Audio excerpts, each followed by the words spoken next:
What's mission prep? Tell me what that's all about.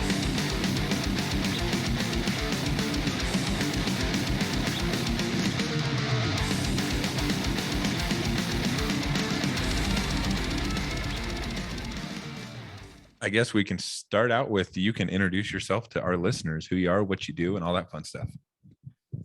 I'm Mandi Thomas. I am a full-time firefighter in Northeast Florida, and I also volunteer for the BRCC Fund, which is Black Rifle's in-house nonprofit. Perfect. Yeah, we've had so many damn people that are involved with Black Rifle on this podcast. Yeah. But it's like an endless well of interesting folks, Interesting and genuine. Like these people are the hands and feet of what I think this country is about. So they're wonderful people. They really are. And we've had nothing but good people on that have been involved with Black Rifle.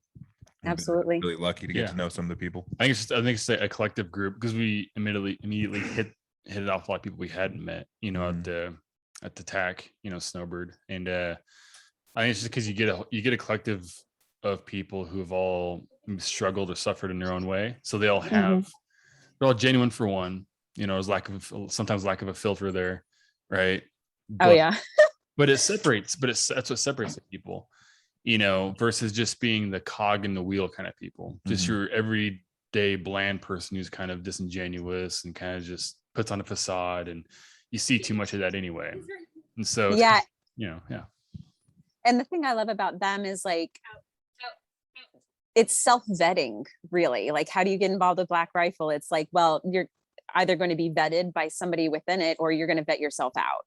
Because, everybody really is there to help. Everybody really is there to have just like this loud voice, very off kilter, zero fucks. And you'll weed yourself out, I think. So it's just everybody that's there either working for them or volunteering like myself. It's, we're there to help.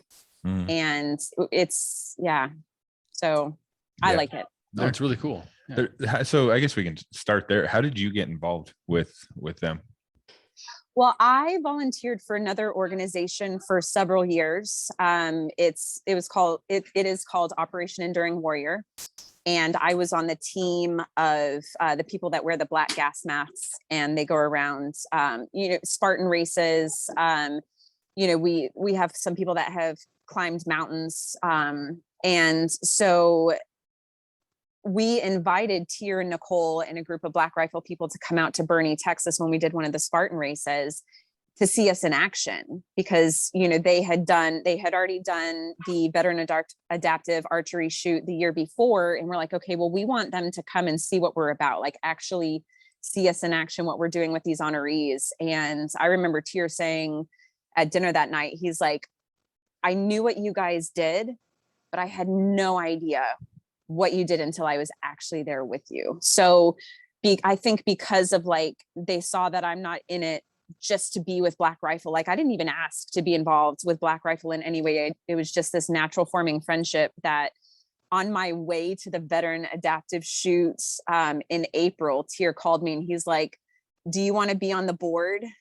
And I was like, fuck yes, I do. So that was it. And then it just kind of took off. And I'm one of those people where I'm either all in or all out. And I feel like I could help reach more people on a bigger scale with Black Rifle. Like, it's just the way my mission is veering, that I'm solely volunteering with Black Rifle now.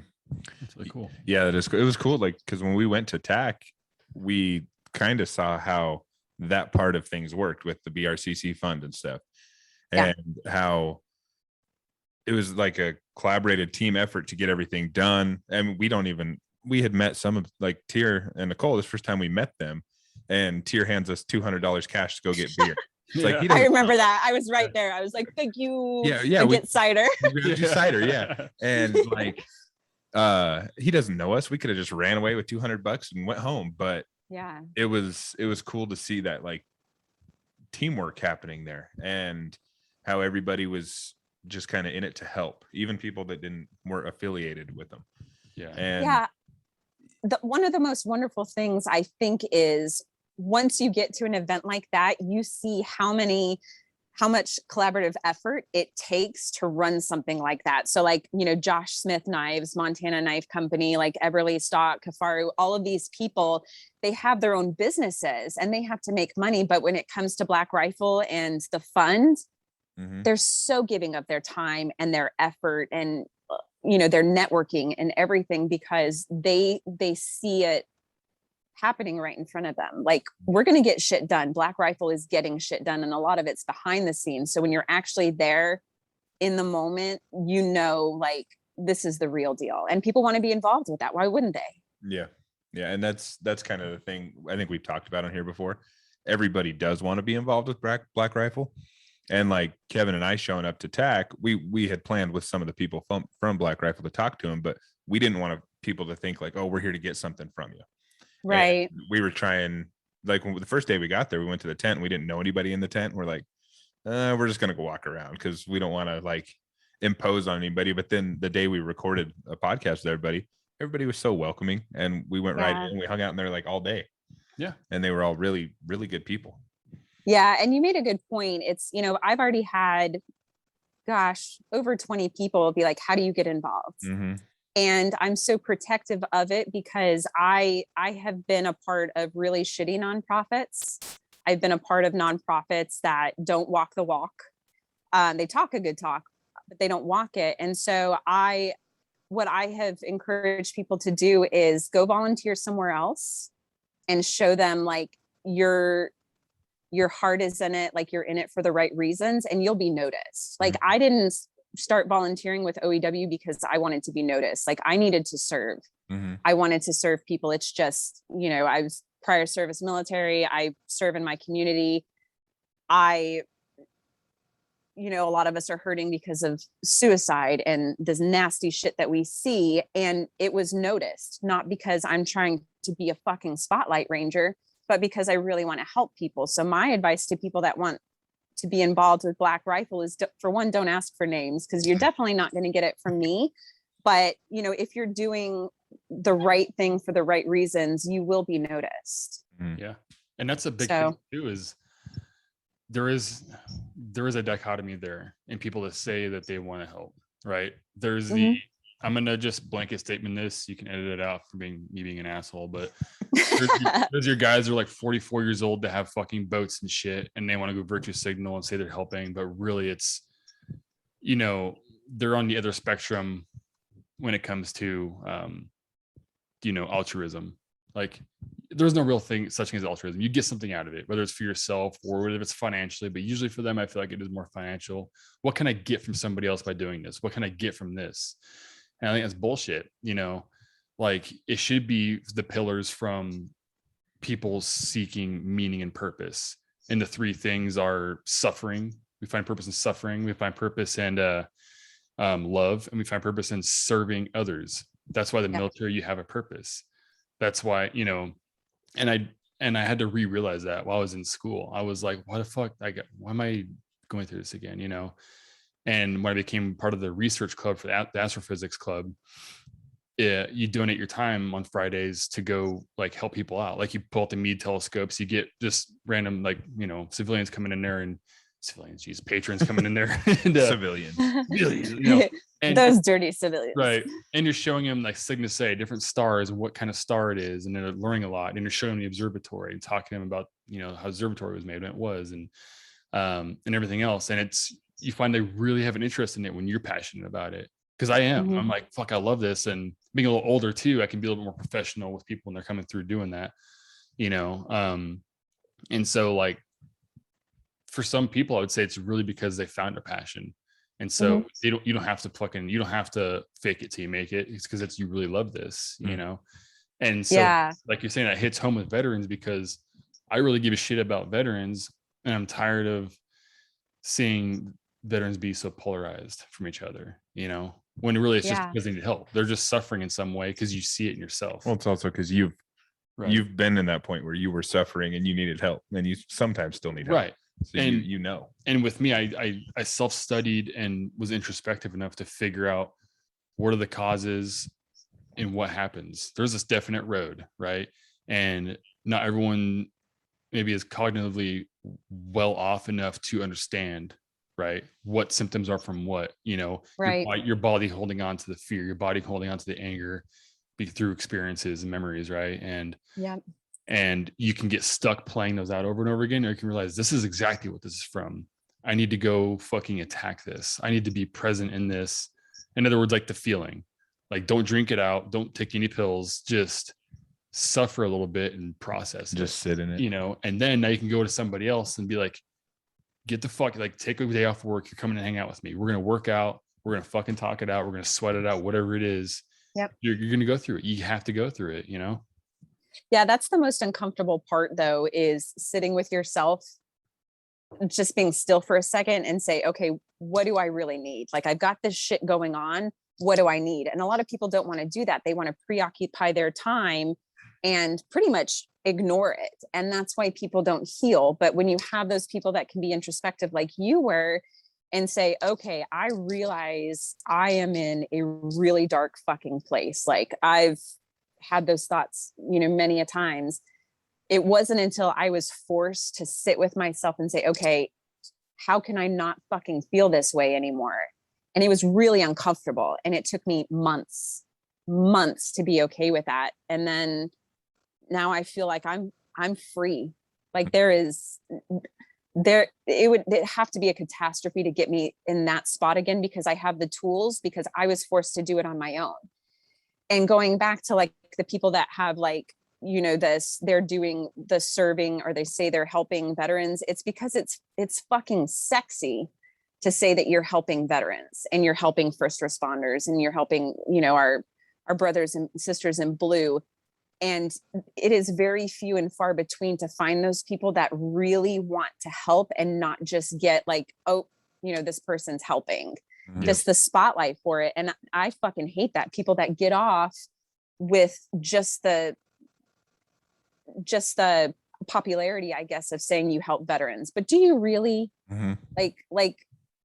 So yeah, that, and those people weed themselves really easily because, within this community, as you guys know, like, you'll figure out, people talk in this community and it's like, okay, well, that's not fucking real, or this person's really not helping. They're just getting off on really people suffering, and fuck you for that. Yeah. Hey, they're virtue signaling just to, they don't want to play. Yeah. They don't know how. And that's okay. If it's okay, as long as they can admit that, like, hey, you don't have the tools to help somebody in this position, so don't worry about it. Go help your kids. Go help your kids or something else. Go help yourself. Go help yourself. Go help yourself. You nailed it, Yeah, man. Because there's something inside that's saying like, I'm doing a good deed, or like, I'm going to get popularity. Like, that's one of the things that I absolutely despise about social media is everybody wants to be the next up and coming, or they want to be like the next person to help this person. Like, delete your social media and go work on yourself, and then like get involved with an organization that's really doing the work. Start small, and then maybe it'll inspire you to go back and do it the right way. But don't just, the virtue signaling, man. Yeah. Well, that's that old saying about fixing your own house before you step out and try to build somebody else's house. Right. And I think people don't really understand what the nuances of that. Like, really work on you as a whole, your dynamics, your actual family. And if you can be a leader within your own family, then you can step out and help another person, Right. Then you have the tools. You can't just be a fucking asshole and a drunk and neglect your children and then go say, I'm going to go help somebody else. Like, no, that doesn't work. That does not work, Yeah. But I think people just need that attention, and really, like, I'm nobody really within Black Rifle. I just, they need some help. I'm going to help them. And I love archery. I love, hunting. I'm getting into that more and more. I'm not in the forefront, and that's not why I'm in it. Like, you need some help, tell me where to go. Like, I don't want to be the one in charge. Like, that's why I'm not an officer in the fire department. You need that door kicked in, I'm going to go get it. Or, I don't want to be the one in charge. I just want to work. And I think a lot of people have that issue is they want to get credit for it. And that's the problem is, if you really want to help, you should be okay with doing anything, like going and getting beer for people that are about to like go crazy. Cause we just need to let off, Well, and so I think like like pretty much what you're saying. You just want to be involved with those good people, and Mhm. you're helping. And that was kind of similar with us. We've met, like we were just saying, so many people from there that are good people. It's like, we just want to be involved with you. I don't care what, if it's going and getting beer, we'll go get beer. If it's sitting down and having you on our podcast, let's fucking do it. Because Yeah. that's like, a known thing. If you're around good people, it's going to make you a better person. And if you're Absolutely. And it's intoxicating, Yeah. like being around those people. Luckily, I was with them for like 3 weeks. So I went from Big Sky to Park City and then to Snowbird. It's like I was on a high the entire time because it's just good people doing good work. Mhm. And, that's why I understand the desire to like want to be involved. But, just there's a vetting process and it's going to happen. So just, my advice to anybody is it doesn't matter what company or organization you get involved with, like just do something, just do anything. Yeah. And just try to be a good person. Yeah. That's Yeah. all Like you be can fucking do. kind. Like Yeah. how hard is that? Yeah. That has been my thing since I got out of, the situation I was in that almost fucking destroyed me is, my one deal breaker for friends, coworkers, a potential relationship is if you're not kind, Mm-hmm. I got nothing for you. Yeah. Yeah. Same. Yeah. There's Yeah. a place for all that. And it's in the 1960s, man. Yes. We talked about this yesterday. Like, actually, I probably said it in the podcast before, like the Mercury astronauts weren't great people. They were narcissists, but you needed them, right? You needed crazy, self-absorbed egocentrics to get on a fucking rocket and get launched into space. But they weren't worried about leaving their families behind. Like that wasn't their really vision, right? Yep. And that's okay for them. It fucked their kids up because now their kids will never be good enough. They never got the attention or love, but you need guys like that. But this is the 1960s and they don't have to be in relationships. You know what I mean? They can go be alone and do their I was just gonna say those assholes, they can go hang out with each other. Yeah. Like I'd rather be a good person hanging out with good people. And like you said, Oh yeah. kindness. There's a lot of good fucking people out there in this world. And I think with things like the internet, it gives a loud voice to people that aren't so good and they are assholes. But I think there's more good people than there are bad people out there. Yeah, but you have to search them out. Like you intentionally have to search those people out because, social media can be so terrible. And it's like, just like this rat race, right? Like you said, those astronauts, they were in a race to space. Yeah.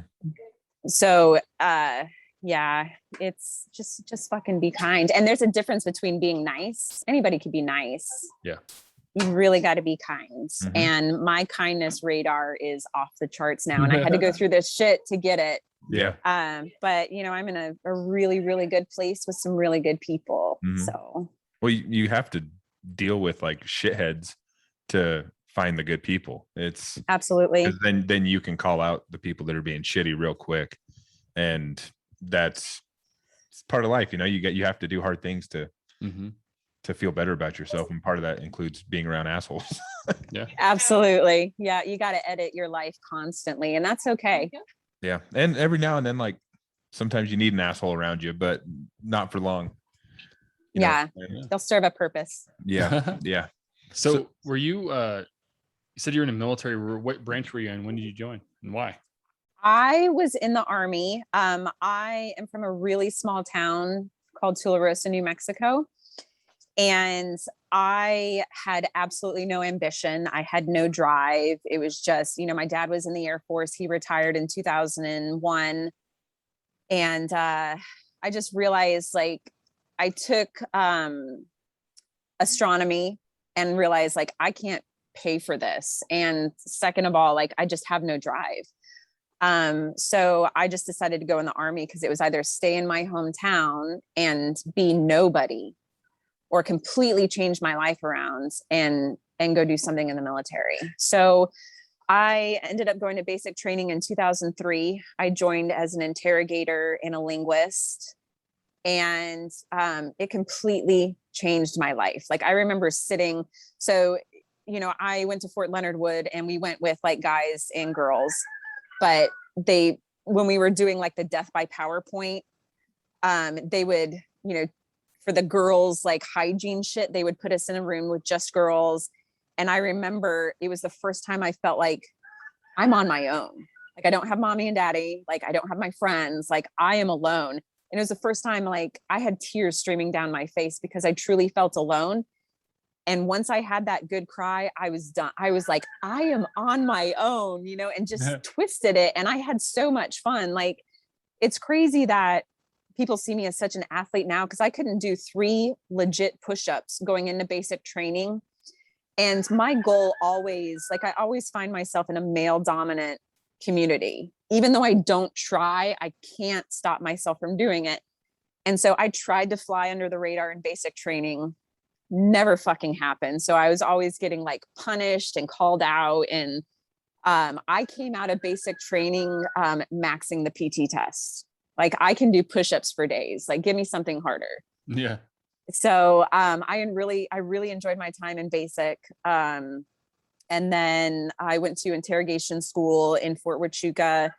And then I went to language school in Monterey, California, where I learned Russian. So 8 hours a day, 5 days a week for an entire year. Super stressful school. So in fact, I actually quit smoking in school because it was the only thing that I could control. Like I can't control like how stressful the school is or getting up and doing PT and then going to language, you know, for 8 hours, but I can control the fact that I don't want to smoke. So I'm not smoking and I quit smoking. That's how stressful the school was. And then after that, I went to airborne school and then to my regular unit in Fort Bragg, North Carolina. Nice. How long were you in? I was in just a little over 3 years. So I was actually deployed in Bagram when I found out I was pregnant with my first daughter. Oh, wow. Yeah. And it was right at the height of malaria season. So this was March of 2006. I couldn't stop taking the pills. I took 2 pregnancy tests before I deployed, not pregnant, got in country. I was feeling sick and I was like, okay, maybe I'm just acclimating. I went and got a pregnancy test at the PX that ended up being expired. It said I was pregnant. And I was like, there is no fucking way.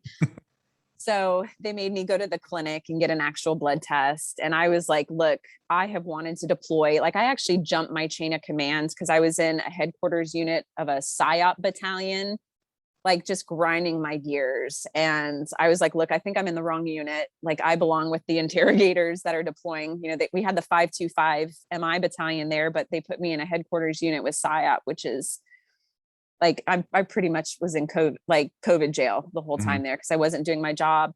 So I went to my my group command sergeant major and was like, look, I don't belong here. And he was like, yeah, this isn't how we do this. So he plucked me from the S2 shop of the headquarters and put me in the group headquarters where I did 24-hour CQ rotations as a punishment for jumping my chain of command. And thank God that happened because then JSOC picked me up and they're like, we need interrogators in Afghanistan. And I was like, fucking, I volunteer. Got in country for like a month and they're like, yeah, you're pregnant. So off you go. And I was so unhappy in my unit.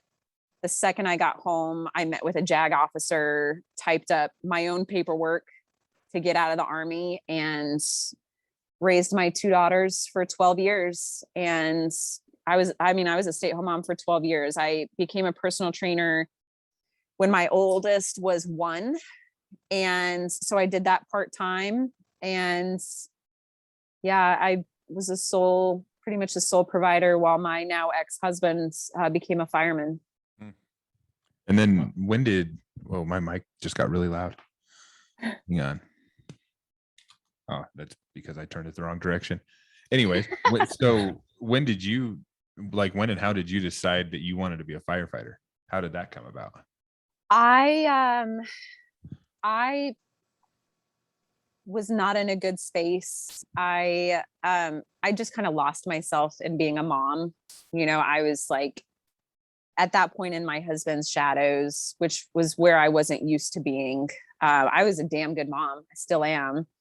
But I just didn't have that sense of service and like badassery. So we went to one of my ex-husband's, like an award ceremony for his department. And I know some pretty badass chicks in that department, and they gave out several awards. I mean, probably upwards of like 50 awards, and not a single female got an award, which sounds kind of sexist. And I'm not. Like, I'm in a, you do your job well, you'll be recognized kind of person, but it just pissed me off because I know some amazing women, and it pissed me off so bad. I just had this chip on my shoulder that day. I think that 3 days later I signed up for fire school, and I was in fire school 6 months later. Wow. Yeah. That's cool though. I mean, Yeah, that competition, like, yeah, no, it's like, fuck you, I'll show you. You know what I mean? Like, in a positive way. Like, Yep. sure. Mhm. I mean, I guess that's the whole point of basic training, right?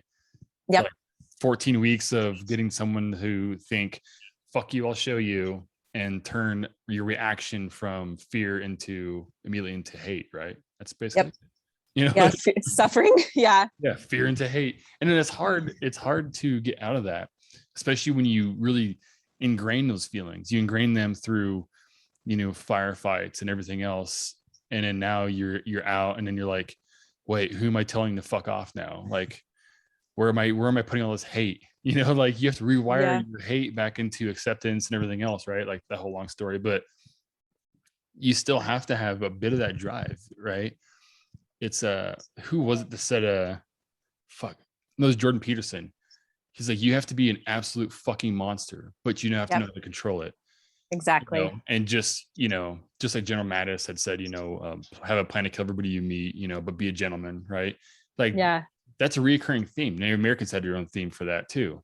Love your community, love your tribe, but you need to be able to be a fucking animal and be competitive, and be dangerous. Be dangerous. Yeah. And so that's cool that you had that drive just to push in still, like, no, I'm a badass mom. I can still be a badass in other ways too. It can be awesome. That's cool. Yeah. And I was in, in Bagram, I was behind the scenes doing my job, interrogation. I wasn't on the front lines. Like, I didn't get any firefights. So it wasn't that. It was just constantly pushing myself. Like, I'm one of those people where, like, I will seek hardship, because, like, overcoming that and in the middle of it, like, that's where I feel the most powerful. And with my kids, like, yeah, I felt that with my daughter who has autism, because I had to fight for everything that she has, like, just for her to get a single sense of normalcy within in her education. Like, I had to fight tooth and nail just to get her to learn the way everybody else gets to learn, just in her way. And I didn't have that anymore. And so I was just spinning my wheels. I was lost. I had no sense of purpose whatsoever. And if you don't have any purpose, as far as I'm concerned, personally, you don't have anything. And so I was seeking, that suffering. I love to suffer, as strange as that sounds, as long as it's like, I get to decide what kind of suffering that is. Right. And so that's why I signed up. And I got to tell you, man, like, the timing was horrible, because I went to fire school in June in Florida, where it's 100 degrees. And it was the hardest fucking school I've ever been to. I mean, we started with 18 people. I was the only chick, and we only graduated 6. We lost 2 because they were really uncomfortable in their masks, which I understand. It's, very claustrophobic. We lost 2 people for administrative purposes, like they couldn't pass tests. And then everybody else was heat casualties. So it was so fucking hot. And I remember, like, the last month of school where we were in our gear 8 hours a day, just like praying for death, that I would eat my lunch as fast as I could. And I would go in the girls' locker room, and I would turn the showers to cold, and I would lay on the bathroom floor for like 30 minutes. And that's the only way I got through. I mean, that, and like, I had a lot of people that wanted to see me fail. So that was like feeding me. Like, I fucking thrive on that like, tell me I can't. Yeah. But, where there's that extra element that you can't control. So yeah, that was it. And now it's just taken off. And so, having been a veteran myself, and a firefighter wife, and now a firefighter, and serving within all of these communities, I see the sense of service to be most important right now, because I see nasty shit all the time. And I explain this to people, and some people understand, like, I'm not going to compare what firefighters do to service members over there that saw a bunch of shit. Totally different fight, right? But the fight that we have as first responders, police, 911 dispatchers, and firefighters is we work in the same zone every single shift. So our fight, the nasty shit that we see, we get to relive that every fucking day. Like, I remember the day after 4th of July this year, I saw one of the nastiest things I've ever seen in my life. A guy was on a backhoe on the side of the road, and this guy in a milk truck blew through a red light because he was sleepy. He fell asleep at the wheel, middle of the day, rear-ended this guy, launched him out, and then the backhoe rolled over him, crushed him instantly. Mm-hmm. And he had a traumatic amputation. And I remember doing CPR on him, looking at the artery in his arm that had been torn off. It was white. There was no blood coming out. Like, all of it rushed to his belly because that's where his crush injury was. And then I remember our chief showing up on scene, and he's like, Mandi, I need you to put a tourniquet on his arm. Knowing damn well, like, this guy didn't need a tourniquet, nor did he need CPR. Like, he was gone. But yes, sir. So I went to go just grab his nub, and part of his arm was still attached. And I had to rip his arm off with my own hands to put this tourniquet on. And that didn't bother me. It was like when the adrenaline wore off. And that's less than a half a mile from my station. So I get to see it every time I come to work and every time I leave, you know. And then the first pediatric cardiac arrest I ever worked was on an 8-year-old autistic girl. That it's home for you for sure. It was terrible because I'm really good at disassociating. Like, I've seen enough nasty stuff now that I'm just like, I don't want to know your family. I don't want to, like, I'm sorry, I'm here to save you. That's all I'm worried about. Like, to me, you are a body that I'm trying to save. You're not you're not somebody that I want to relate to. And so we have these devices at our department that are like suction cups. So when you're doing CPR and you push down and then you pull up, you're actually like pulling blood away from the heart, and then you're pushing blood back down. So you're just getting like you're getting more blood flow to the heart. We can't do that with children. So it was the first time I've ever done compression with my hands on this little 8-year-old girl, and her eyes were closed, and she had a horrible health history anyway. So, you know, the chances of her surviving weren't good. But for whatever reason, I remember looking at her eyelashes when her eyes were closed, and then like the shape of her nose and her little mouth. And in the back of my mind, I was like, what the fuck are you doing? But I couldn't catch myself quick enough. And so I am just seeing her as this 8-year-old little girl, like I would my own daughter. Like, I was pretty much doing compressions on my daughter. Yeah. And I'll never forget it. Like, I'll never forget it. And the chief at that time knew exactly what I was going through, because he was on scene. He was at her head, you know, just making the scene super calm. And then when we left the hospital, the chief was like, he's one of my favorite chiefs. He's like, is everybody okay? Because I'm not okay. I'm not okay. And I didn't say a word. I just wanted to get in my truck and go back to the station. And he yells my name. And I turn around and I just fucking lost it. Like, right there, right outside the hospital. And he came over and he gave me a hug. And he's like, look, you guys go back to your station. You take a shower. You let me know when you're ready to go back in service. And if you need to go home, go home. Well, I don't want to go home. I want to be with my crew. I just needed a second. And that compassion that he showed right there, I think, was what made me begin to heal at that moment. And so, like, I guess that's a long way of saying, like, the reason why this shit compounds is because it's layered and layered and layered. Like, we went right back to running calls. If a fire came out, we're on that fire. And then we're in that deployment constantly. We don't get away from it. I see the spot where that dude got fucking, you know, ran over by his own backloader. I know the exact restaurant where that dad had to pull over because his 8-year-old little girl went into cardiac arrest. And so it's like, it's constantly spinning. So I consider myself very lucky to have the platform that I have now, because I want to talk about this shit. Like, everybody's suffering. everybody's fucking suffering, and not a lot of people, like everybody expects me to talk about it because I'm a chick. I'll own it. Like I will run with it, but I'm going to use it to my advantage. We got to talk about it. Yeah, you're absolutely right.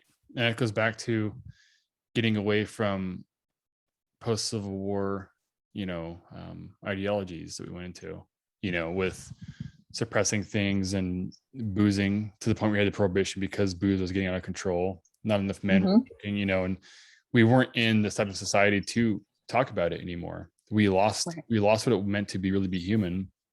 And sometimes you find it organically, sometimes you really need a lot of help to get there. And you're right, like just the act of being around the guys you work with is a big help. You need your little your tribe, however big it is, to talk about it and be comfortable with doing it. Absolutely, like, yeah. Well, and also you're talking about your chief, like that's what a leader is right there.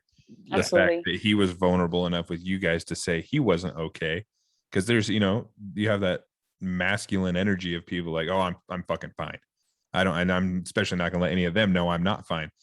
But I think a true masculine person is gonna say like, hey, I'm not okay. How are you guys doing? That sounds like a really good leader you had there. Exactly. A masculine person. And I mean, not necessarily masculine. I mean, just like maybe masculine's the wrong word, because a woman could do the same thing. A masculine or leader type person in the moment isn't thinking about the emotions. They're thinking about getting everybody else through it first. Yeah. And when do they get taken care of? When do they get someone to talk to? Because we all have been aware with, the police, firefighters, EMTs, military. If you try to not ever address it, you just become an alcoholic. Then you lose yourself. You become that shitty person, and I try to think of little nuances within my deployment sometimes too. Like Mario Cook was a good one. He ended up dying, or like Adamson and stuff. Like, or when Cook died, and he, like, our PA knew that me and Adamson were good friends with him, so he was like, go fucking see him. We, after we put him in a body bag, they go see him one more time, like just you two, and the top part of his head's gone. But it was the fact that I had a friend there to do it. Same thing with Rod. Me and Rod were good friends. And as long as you get to see him one more time and you have someone right there, at least one other person who's like, it's okay. It's okay to feel something. It's okay to talk to me about it. That's a huge monumental step between, yeah, you fucking died, let's not talk about this. And then 10 years later, you're like, why do I feel sad about thinking about stuff like this? Or why do I feel shitty about driving down that block next to the fire station? Because I haven't really opened up, and that goes back to Native Americans. Like, you come out of a battle and you fucking talk it out. They go sweat it out in the tent, take ayahuasca, and they fucking cry together. Mm-hmm. Why don't we do that? Because that's fucking gay, bro. Like, you're gonna cry because you're a fag, like, what the fuck? Like, if they were doing it, what's wrong? Yeah, I don't know. I think some people deal with it that way. Like, it's a feminine thing to have emotion. The other thing I have realized is we are so set on protecting our brothers and sisters that we don't want to add something else. So it's not just like, you can't have emotion, or that's you're fucking pussy if you can't handle this. It's, my thing, for example, is I know so many other people are struggling. Like, I don't want to ask them, hey, can you carry this for me too? Right. So it's not just that. There is the thing, like, we're so busy hiding our shit because we don't want, for one, to people see our weakness, because we're natural helpers, veterans, firefighters, police officers, and we're going to want to help somebody that we see as hurting. So we're trying not to let them see us hurt. And I think that's another thing that needs to be talked about is, so when my chief did that for me, he earned my trust for the rest of my life. If he were to say, follow me into that burning building, and I know there is like a 1% chance of us surviving, he has already earned that trust. I'm going to go in with him because he led me there.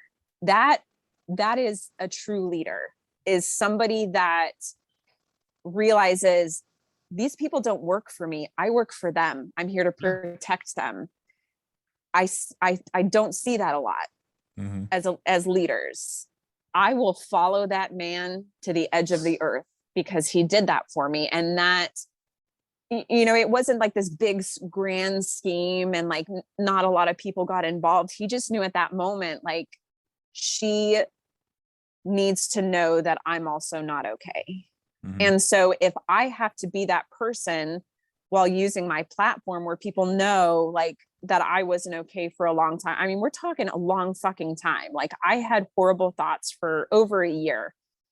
And the thing that kept me going was service, purpose, hope. And so that's the other thing. It's not just, that we're pussified because we have these emotions. It's, we don't want our brothers and sisters to carry one more thing because their load is already so heavy. Well, I want to clarify, like when I was saying the masculine thing, that was the wrong word for sure. I think I knew what you meant though, yeah, but go ahead. Yeah. I think leadership is the word I was looking for, because there could be a female that's a fucking good leader too. But no, like, I think what you're saying now, having a purpose and having things to look forward to keeps people going. Mm-hmm. And that's an important thing to have. And not everybody has it, and people can find a purpose, but that's easier said than done sometimes. Yeah. I mean, it takes a lot of introspection and perspective. You can't just, work one job for 10 years and have perspective. You have to, like, hey, let's be a CEO of a accounting company and then go to manual labor for a year. Switch it completely. Your whole perspective, all your bullshit you talked about everybody else changes because now you're completely in a different zone. Mm-hmm. Yeah. And it's easy to think that way because we've gotten away from, the mindset we had 10,000 years ago. We had to be a jack of all trades.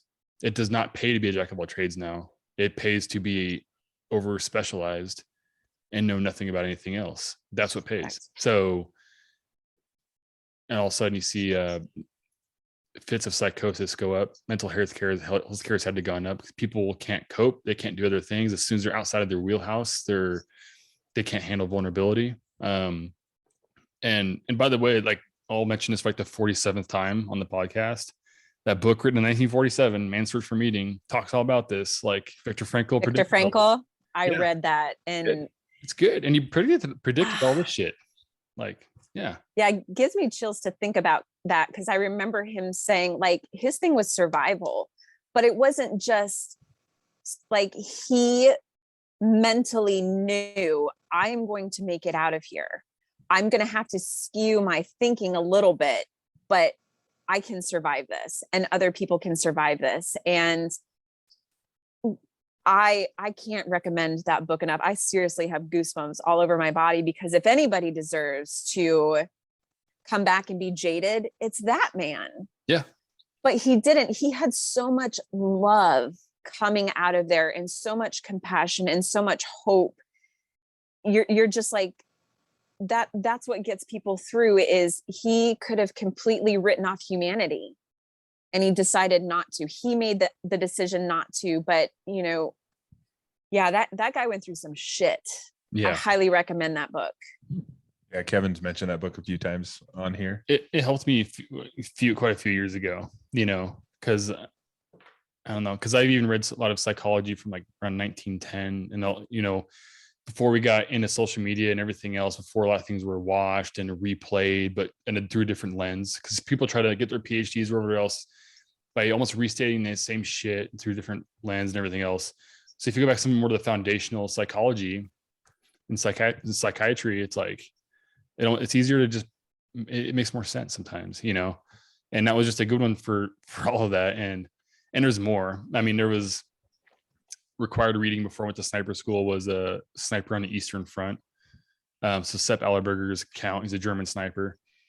That's why a lot of people don't like it because he's a German sniper, but the story is what makes that good. Like, the whole part of that was humility from my company commander. He was like, anytime you think you're a badass because you're going to go fucking shoot people in the face, you're not. So before you go, you have to read this book, and it was a horrible experience this guy went through. I mean, from seeing his spotters getting shot in the face and having to sit next to him while their tongues hang out of their head, to having to get in the trenches and beat the guys to death with a fucking buttstock of his rifle. Like, he went through all of it, he was shelled, and so it's like I can feel sorry for myself for what I've been through, or perspective. Like, I didn't go with what he went through. He survived and came out and was still gave back in some way, right? Physically. Yeah.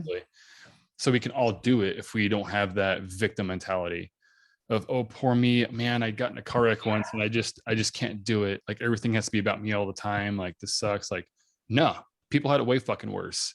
You know what I mean? And people still have it worse. People still have it worse. Definitely. Absolutely. We live in America, take a trip down to Africa and see how people are living down there with genocides that have been happening on and off for fucking ever, and like, we have it pretty cool. Yeah. Yeah. I don't think we know true hardship because, we want food, we can go to the grocery store. If we want entertainment, pick something. You got your phone, you got your TV, you got your computer.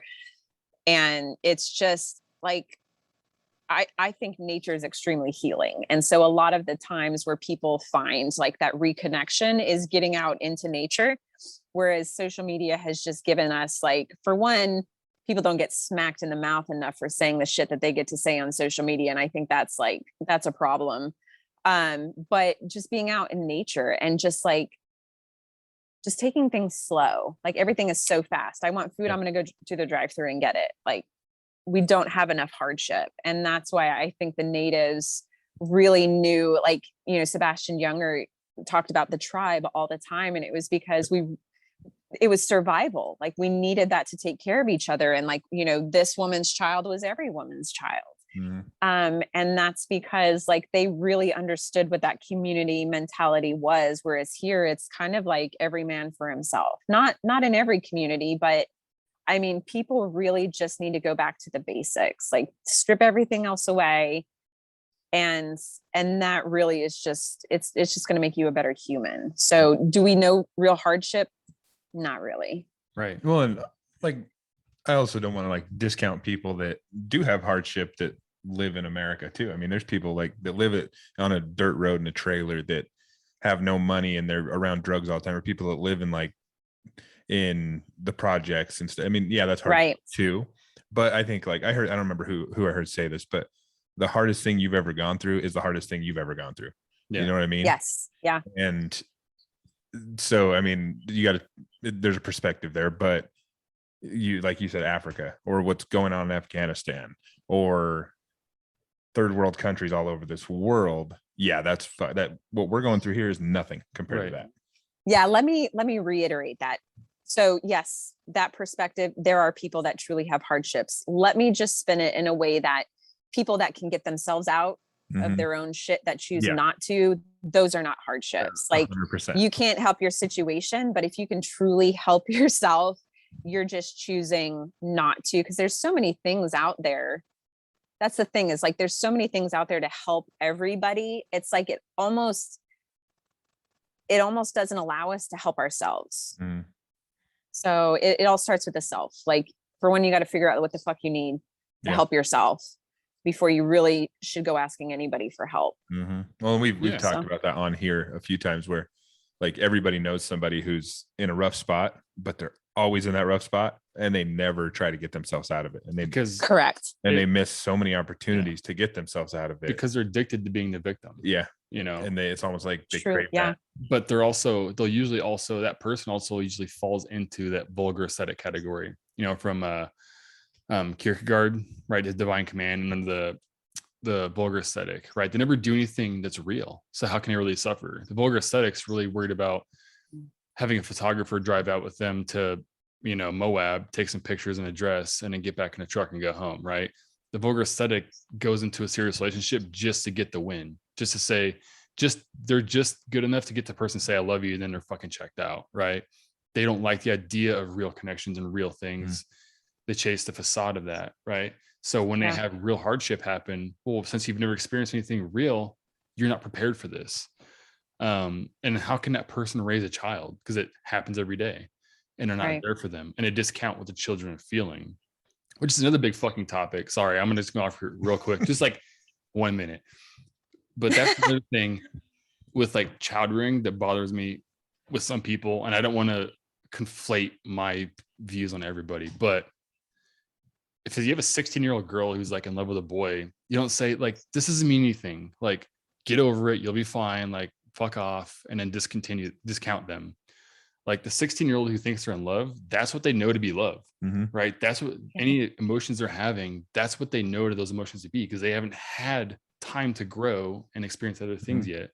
And so as adults, we have to remember, like, don't discount what younger people are feeling because they don't know another meaning of that, whether it's fear, even if we say that's, oh man, it's not a real fear. It is to them. It's a real thing to them. Yep. Like I said, the hardest thing you've been through is the hardest thing you've been through. That's why I brought it up, because you said that. I was like, it's very true. And we can't discount what, all that because of our take on, well, and being adults. Parents, like all three of us are. You're right. Like, I think that's something that as a parent, you have to understand when your child is going through something like that is a big fucking deal to them right now. And you got to think back when you were a kid, when something was a big deal to you, it was a big deal. Yeah. And it might not be to somebody who's older, but. And that goes for YouTube and TV too. Don't forget that a child, when they're watching 30 minutes of YouTube, is the equivalent of me doing like a double shot espresso from Black Rifle Coffee.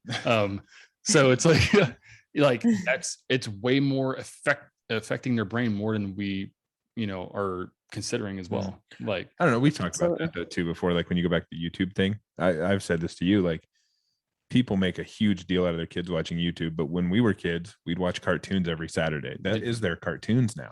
It's just, you need to, just like my parents probably didn't limit me, and they should have, but you need to limit it a little bit. But you have to enjoy things. Dude, I didn't have cable, so I watched like Matlock and shit. So when I stayed home from school sick, I was like Matlock and shit. I was like Little House on the Prairie. The Price is Right. Yeah. Oh my God, Price is Right. Like it was fun for me to stay home. Like, speaking of kids, actually, this is our second episode now where we've had kids in the background, but last time it was on our end, and I think it's cool because it shows fucking real life, first of all, and like it's also nice to see a parent such as yourself be patient. Like your kid was in the background and you didn't like, oh my God, get the fuck out of here. Like you're like, hey, can you go, and that's awesome. Cause like last week when we recorded with Zach, we had kids in the background and I'm sitting over here like muting microphones between yells. Yeah. Grayson come over like his pants off. He'd be like, I gotta go get something. Like, no, you don't. Like, he's like, I have a question. Vivian, get your brother. Like, but that's real life, Yeah, it is. Yeah, and I have fantastic kids, and she's wonderful. She's stuck in COVID jail with me because she was here when I popped positive. So I just got to think like this sucks for me being in quarantine. Like I couldn't imagine it as a 12-year-old special needs girl. Like I'm going crazy, and I'm 38. I know she's going crazy. So she's a wonderful kid, and I'd actually rather be around her than any single one of my friends. Like she's such a good kid that like she's going to make a wonderful human. Like my best friend. Yeah. And that's I like to hear you say that, because that's how the way I look at my children too, is I just want them to be good humans. And do I do everything right? No, I fuck up parenting all the time. Me and my wife both do. But you got to try to do the best you can.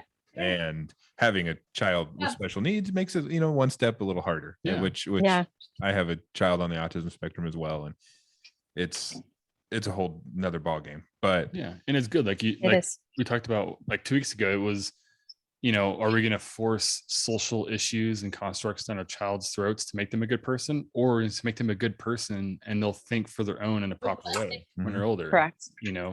We, for some reason, are doing it backwards.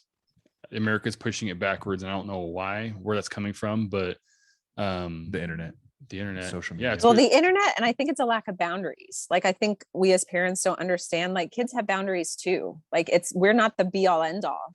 Yeah. And we can't, I think it's very irresponsible for us to push any negative shit that we have on our children. I think it's irresponsible. And like, it's not just whatever we say goes. Like they have boundaries too. And with my daughter, like she can get so wrapped up in her head. Like we were talking before, we really started the podcast. She was insanely afraid of COVID. Like the word just scared her to death. So I think it is just divine intervention or whatever you want to call it, that she was here when I caught it so she could be with me to see that, for one, I'm extremely healthy. Like, I'm just now getting my sense of taste back today, which I can taste my Black Rifle coffee. I'm so excited. Yeah. But for her to see, like, I'm not dying, I'm not turning into like a Ninja Turtle. And so for her to like, this is the real world. And if I'm not, I am protecting her by showing her it's okay to not be afraid of something like this. So I think parents need to understand that even though there are children, and we always say, like, you know, they're going to be who we say we are, go fuck yourself. We need to teach them to rationalize. We need to teach them to make observations and, you know, to decide for themselves what they think is important. They have boundaries too. And if you overstep that enough times, they're not going to survive as productive humans in this world. That was a fucking tangent, but like, just to say, like, your child is not your, like, that's not, they're not a slave to you. Like, you can't just push your stuff on them. Encourage them to think on their own, be free thinkers, think outside the box. You know, this fear thing just drives me absolutely up the wall. And I, you know, so I think it's good for her to, she's not afraid of it anymore. She's like, in fact, I have to tell her, like, don't get too close to my face, because when we watch TV, like, we're gonna snuggle. Like, she's my girl. But I have to tell her, like, don't get too close to my face. Whereas before, like, I told her I had COVID, she like didn't even want to be near me, which I understand. So I'm sorry. I went on a tangent with that, Oh, you're but good. You're good. yeah, Absolutely. But no, that's it awesome. is good, and you're right. Like, kids do have their own boundaries, and parents need to understand that as well. And having a child on the spectrum, like I said, it's a whole different thing. Like because that's a very common thing with people on the spectrum. They obsess over certain things more than the average person does, and that's like a maze you have to go through as a parent with a kid who's on the spectrum. You have to figure out how to help them navigate through that.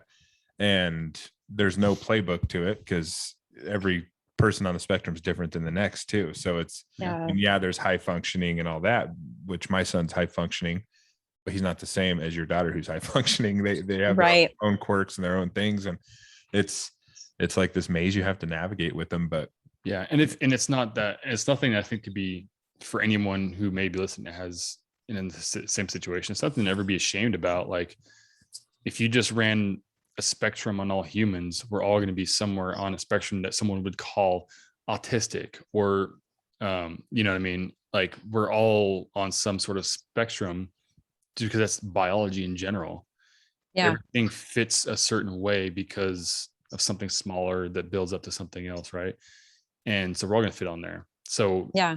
Nobody can be so narcissistic, be like, oh, I'm a genius and I have none of that. Like, yeah, you fucking do. Like, they'll be an asshole. Like, we are all on the spectrum at some point, so we all have to pick each other up. You know, if we're in each other's vicinity, right? Help pick each other up, and because then it spreads too. You know, you give the energy to somebody, and they want to pass it off to somebody else. Absolutely. And there's a weird ideology within, like, you know, like, I know in the 70s people propagated quantum mechanics with this idea. It doesn't necessarily work that way. But like, fear and happiness and love are all kind of, because energy is just a wave. It's wave energy. And as soon as you look at it, it's a particle, right? That's the way the brain interprets reality. So basically everything's illusion, whatever. But all those things are energy waves, right? So we all kind of collectively feel that. Like, why did everybody feel a collective anxiety around COVID? Well, there is a fear out there, but it's like, you can almost measure it in areas. The bigger cities had it more deep impact with that. The rural areas where people weren't as afraid, they were okay. Like, there almost is some like weird truth to that. Like, whatever you feel is really passing on to the person next to you. And then I agree. You know, like, it comes down to what we were saying. Just be a good human, right? Be kind to people. And I think that's like the best thing you can do, is just fucking be kind. Yeah, Absolutely. Especially to your children, because I mean, if they can't trust you and you're supposed to be the person that they can trust the most, who can they trust? Like, if you can't be with with them for like the little things. They're not going to trust you with the big things. And one of the things I love most about people with autism is, and I always talk to other parents about this that have autistic children, is I envy her, honestly, because how wonderful would it be to only focus on the thing that like makes you on fire for life. Like my daughter's thing is classic rock. Mhm. Like her Queen is her favorite band, and she can tell you, like, we'll put on the classic rock station and she'll tell you within 5 seconds of hearing the song, the name of the band or the artist and the song. Mm. And it's like that's her thing. And to be able to like drown out all of the nonsense that she doesn't even care about, I envy that. Mhm. And so that's one thing that I will always encourage her to do. Like a couple of Mondays ago, we went to a Queen tribute band. Nice. And like, I was just watching her. And these are all songs that like I grew up on because my parents listened to classic rock. And we were leaving and I said, what was your favorite part? And she said, when Bohemian Rhapsody came on, like my eyes started watering. And it was because like, you know, it was just her connection. And it was just something that was so meaningful to her. Like, I wish I could drown out everything else and hyper focus on just the stuff that I want to. And like I said, I'm just envious of it. Like, who wouldn't want to just be able to focus on that? It would make life a whole lot less stressful. We can learn a lot from them. I think Yeah. that's a perfect place to wrap it up right Yeah. there.